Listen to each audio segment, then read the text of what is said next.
The day the galaxy learned fear began quietly on Earth, with rain sliding down steel towers and the soft hum of traffic beneath clouded skies.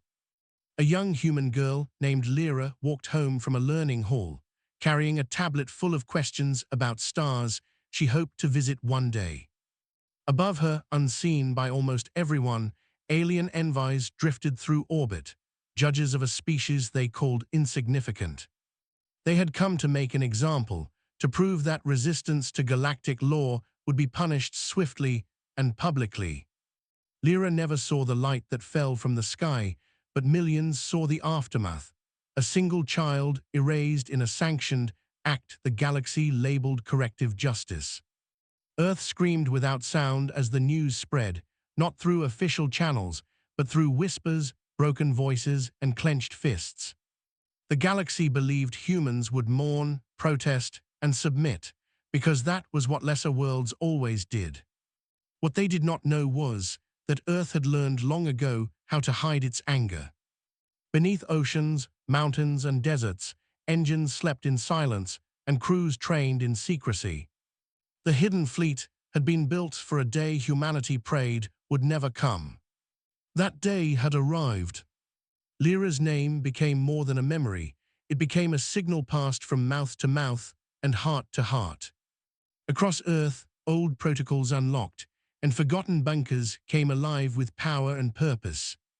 Veterans who had never fought an off-world war donned uniforms that bore no insignia.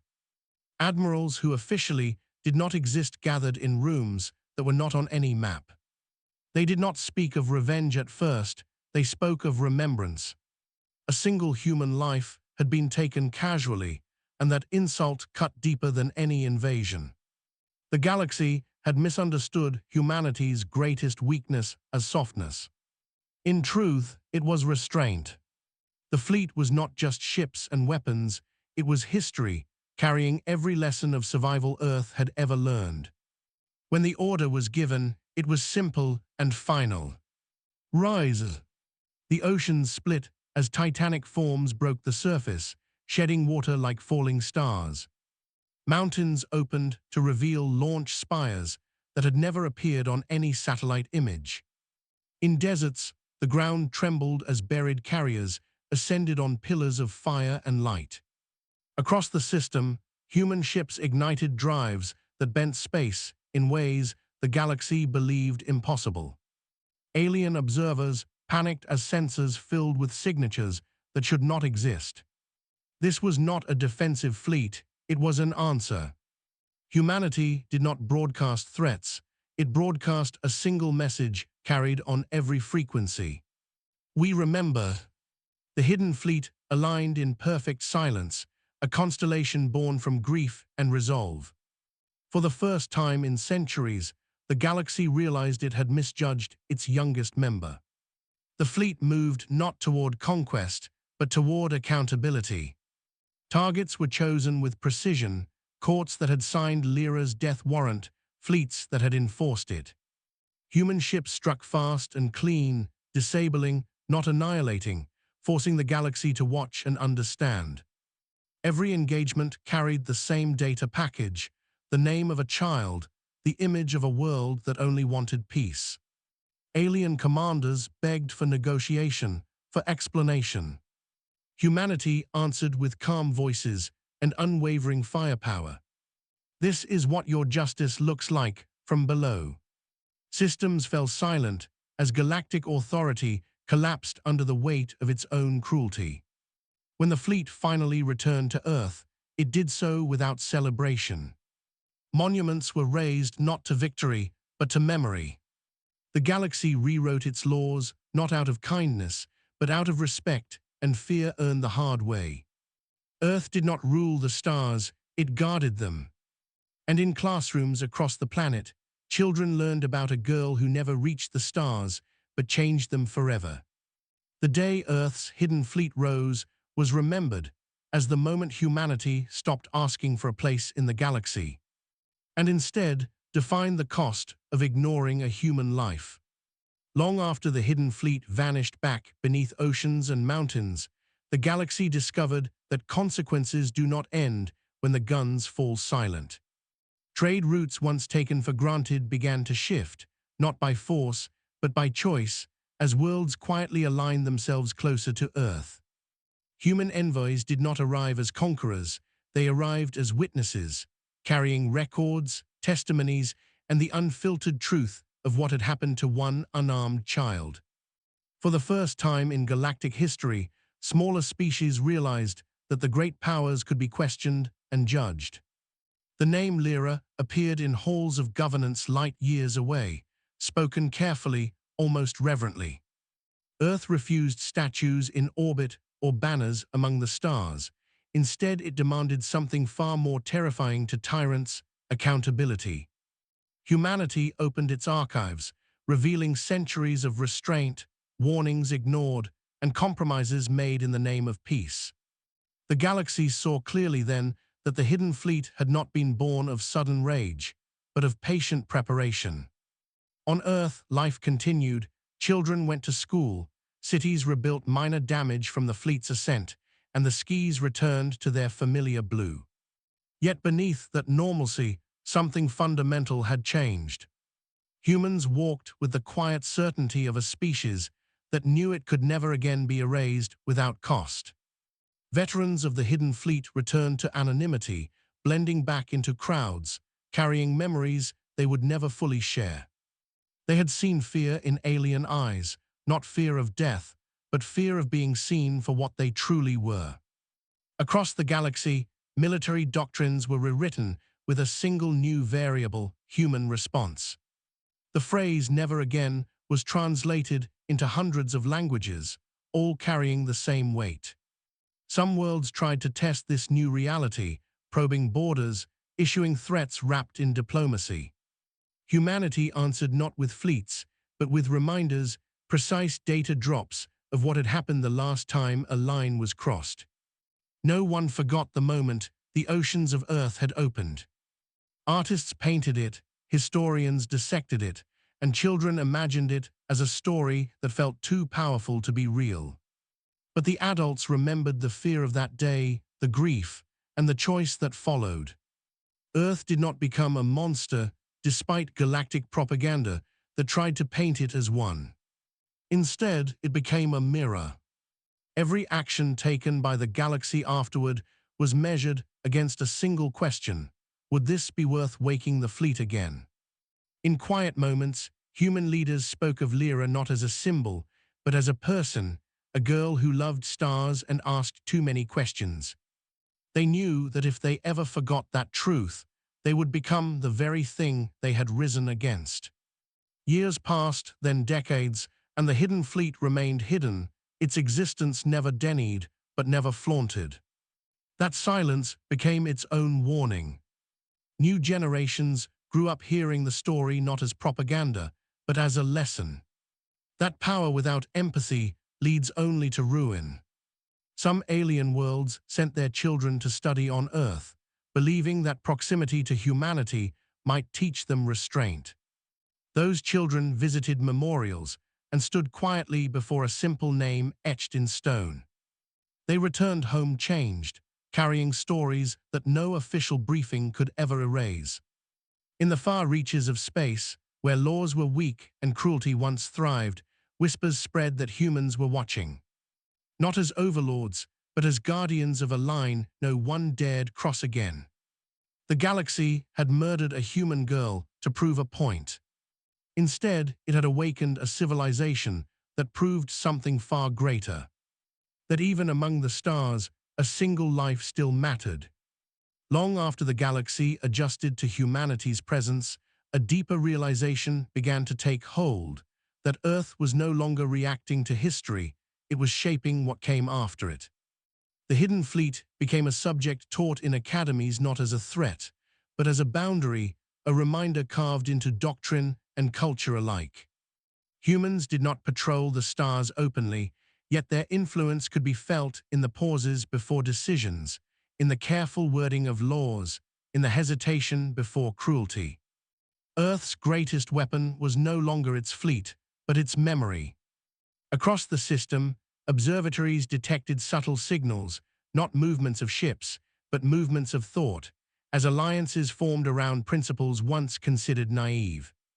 Human observers were invited into councils that had once laughed at the idea of moral restraint. They listened more than they spoke, and when they did speak, it was with stories rather than threats. Stories of a rain-soaked street, a curious child, and a galaxy that believed itself untouchable. Some alien leaders resented this influence, calling it emotional warfare. Others quietly admitted that it was the first time power had ever asked them to be better rather than bow lower. On Earth, the guardians of the hidden fleet aged, passing knowledge to successors who never wanted to need it. Training continued in silence, simulations running deep beneath the crust, not out of paranoia, but responsibility.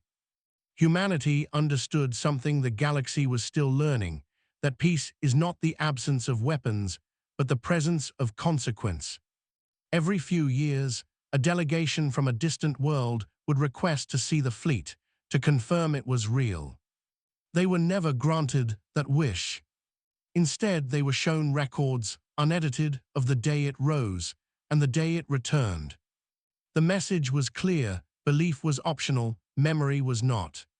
Children on Earth learn the story differently now, not as a tale of vengeance, but as a warning about what happens when empathy is dismissed as weakness.